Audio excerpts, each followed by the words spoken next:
Okay, so what are we going to get into today? We're going to get into this post right here from Reddit. You guys can read it. Japan keeps asking the U.S. what in the world does it want in trade talks, and they're not even getting an answer. It's like you picking up the phone, you trying to call the bill collector, and they're not picking up. And they're the ones who's trying to get you to pay up some money, or they're in talks to try to get you to pay a late bill. This is what Japan is saying to America. Hey guys, what do you guys want? You guys came and initiated this increase in tariffs on me. I'm trying to get in contact with you all to see, okay, where can we iron this thing out? What are you guys looking for in terms of trade talks? You guys can see right here from Charlie Gasparino for Fox Business.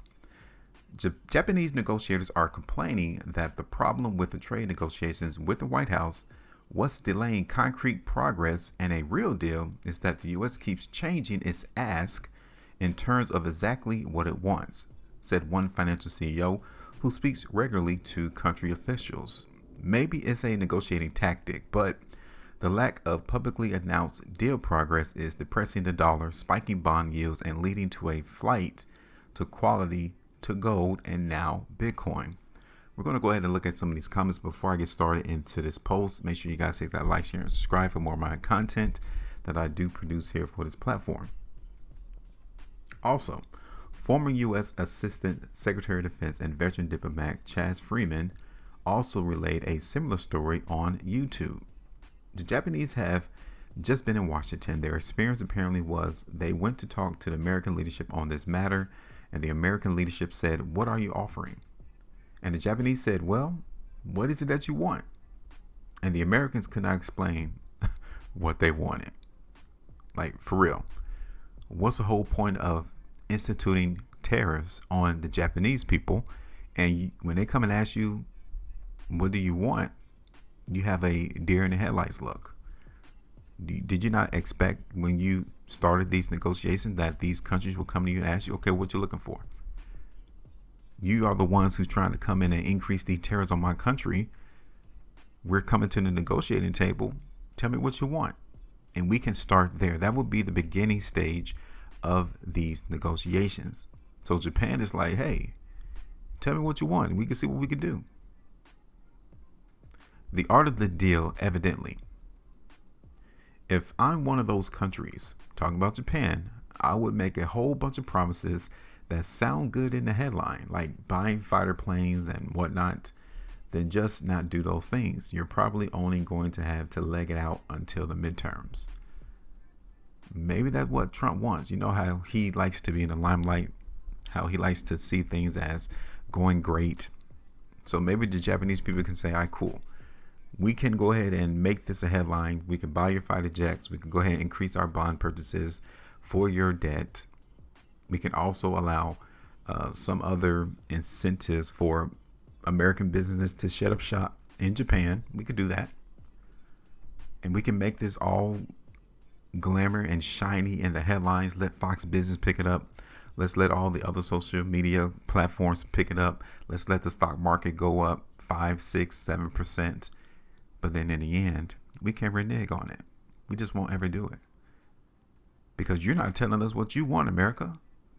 What are you looking for? What's the problem? What's the issues? What is the point of you coming in and trying to increase these tariffs? Let's go ahead and look at this comment right here. The American public doesn't know what it wants. Trump likely doesn't know either. That was upvoted 344 times. Somebody responded to that same post. He wants attention. That's it. Full stop. And if that's what he wants, then the Japanese people should give it to him. Yeah, let's put everything on a shining platter and make Trump take the praise. Let him take the glory of what occurred between the trade deal between the Japanese people and America, and see what happens. If that's what he really wants is attention. Let's run down to the next comment. I think Trump just wants to wreck the economy to get access to the Fed. He has been pulling this destroy A to take over B routine for a while now. I don't know about all that. I don't think Trump really sat down and drew out his battle plan on what the process is going to be for instituting these tariffs across the world. Because when you finally get a response back from these countries, hey, let's talk. Apparently, you guys don't like the current deal that's on the table, so let's come to the table and renegotiate. But when I come and ask you, hey, what you guys looking for? You don't have a response. So apparently, I don't think this administration actually sat down and said, okay, we want this from this country, we want that from that country. So if that's the case, it tells us that there is some other motive as to why these tariffs are being instituted across the world. There's some other motive. And it may be too late for us to figure out what that true motive was until it actually comes to fruition. Next comment. If Japan struggling with talks, then China talks be like, edit, I bought spy calls before close. Okay, let's go to the next comment because that was pointless. The only country struggling with talks is the common denominator, the US. That's the only country that is struggling with talks. The absence of any demand suggests that Trump and his Heritage Foundation appointees, especially Navarro and Vaught, are all in on the Project 25 plan. That means there isn't any other countries can do, because they're intent on truly destroying the economy and exiting global trade in some misguided attempt to rewrite the laws of economics and have tariffs somehow take the place of taxes. Spoiler alert. You can't decide to go full anti-capitalist in trade and still expect to remain the global hub of commerce and have your currency recognized as a global standard. It's hilarious, but not surprising at this point that Trump and his enablers were paralyzed by the sell-off of U.S. Treasury's complete incompetence. That's a lot of meat on that bone. You can see how the institution of this plan, this Project 2025, they want to remove America from the capitalist society that it is partaking in. So they go ahead and drop tariffs on the countries. But they didn't think that what is connected to trade is your fiat currency, the global reserve currency, the United States dollar. Is connected to these tariffs, is connected to trade. That's how these countries transact when they import and export goods and services. So once they saw U.S. treasuries completely paralyzed and fall off a cliff, they came back to the table like, all right, hold on, guys. We didn't think about this. We didn't think that the treasury were going to drop. We didn't think that these countries who hold our debt was going to sell it. So now they are pulling back. They see that what they thought they was going to move and shovel things around, that is going to bring people bending to their needs. And as you can see, that's not really playing out. These countries really didn't do anything different than stand firm and hold back and wait and let the market show the Trump administration that they don't know what they're doing. The market is telling the Trump administration that they are complete incompetent in instituting this plan that they're trying to run. Because apparently the world doesn't want the plan. The world is in the dark. But you have people in this administration, the Trump administration, that apparently is trying to implement something. And they're not trying to tell people what it is. And when you're trying to hold the cards only to yourself, then people have no other choice but to hold their cards close. Let's go ahead and look at the next comment. U.S. negotiator asked me again after the midnight P post. Next one. This is panning out exactly as I expected. The White House is impossible to negotiate with because they're either too incompetent to coherently converse with, or they'll make impossible demands on other nations that they'll never go for. A deal could be reached and then Trump and co. will change their mind days, weeks later and demand more. It's a situation that is ripe for gridlock. Trump won't delay tariffs forever. Eventually you got to put up or shut up, and he's so thin-skinned that he won't want to be seen as weak. He'll choose his own self-image over the well-being of the economy and then blame Powell for the mess after he's fired him. Now, if you're one of these nations that's trying to come to the United States to negotiate a new deal, and you see from prior history of how Trump moves, this comment is right. Trump will come back and renege on the deal that you guys just made and make you look foolish.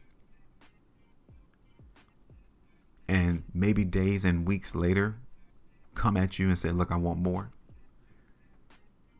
Why would you want to deal with a country like that when you guys can shake hands on this current deal? To a couple of days later, this man's like, all right, cool, let's rip this one up.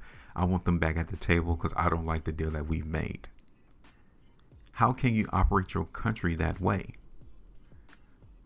So the Japanese are coming at America like, look, I may not want to do trade with you anymore.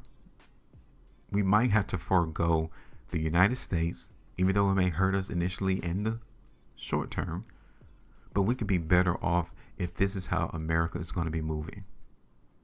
Now, people are like, Trump only has 4 more years or 3 more years left to actually run his plan. And then hopefully there could be another president that could try to bring everything back the way it was. If they are trying to implement this strategy that they have for Project 2025, what make you think that Trump is just going to walk out the Oval Office? What make you think Trump is just going to leave the White House? If he's not obeying the laws that are already on the books, and he doesn't like judges, and he's going after people who go after him, what make you think he's going to follow the laws to leave when his term is up?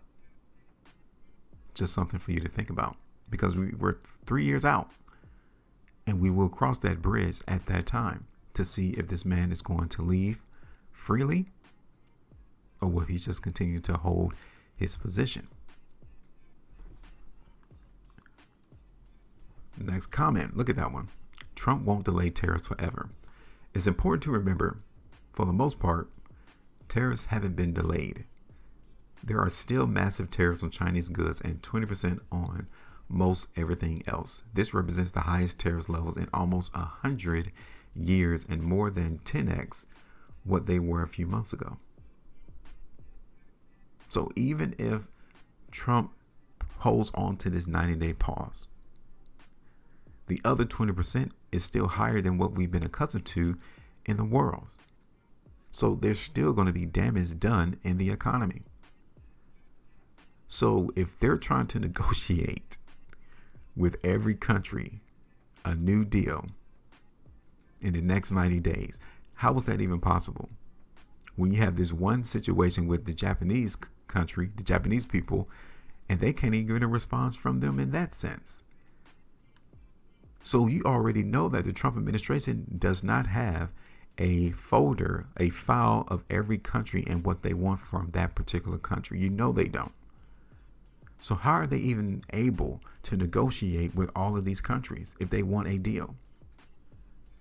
It's not going to happen. So what is their true motive? Do they want these countries to pay the tax breaks for the wealthy in America? Do they think that they can increase the revenue from tariffs and actually take that money and pay for the tax breaks? Because why would this administration come through and drop tariffs on every country to where there's not even any human inhabitants on the island? And even if there are human inhabitants, it's maybe only 500 people on the island, and yet and still they still got hit with a 10% tariffs.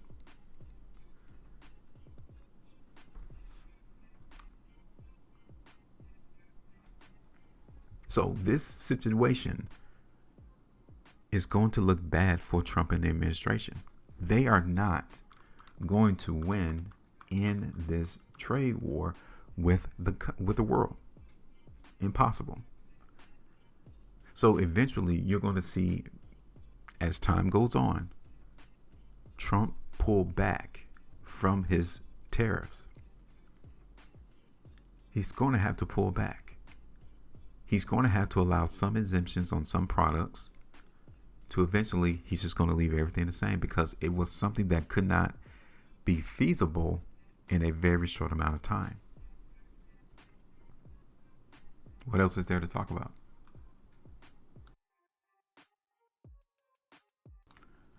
It's not going to look good. These other countries are going to be seen as the winners. And if you understand Trump and his narcissistic mentality, what is he going to do next? Because these other countries are calling his bluff. These investors, they're calling his bluff.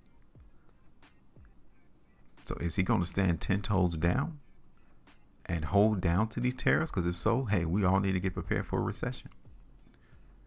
We all need to get prepared for a potential depression.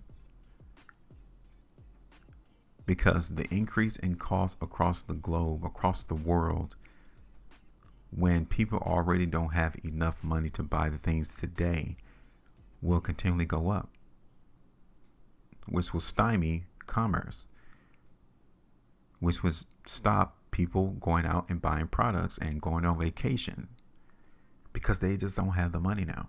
Their money is now being used to get the bare necessities. So what's the plan? Japan is ready to negotiate. They're at the table. They're looking for Trump to come to the table with something. But instead, you hear a dial tone. Nobody's on the other end trying to pick up. And if that is something that we can expect in this whole trade war, we might be in this for a long time.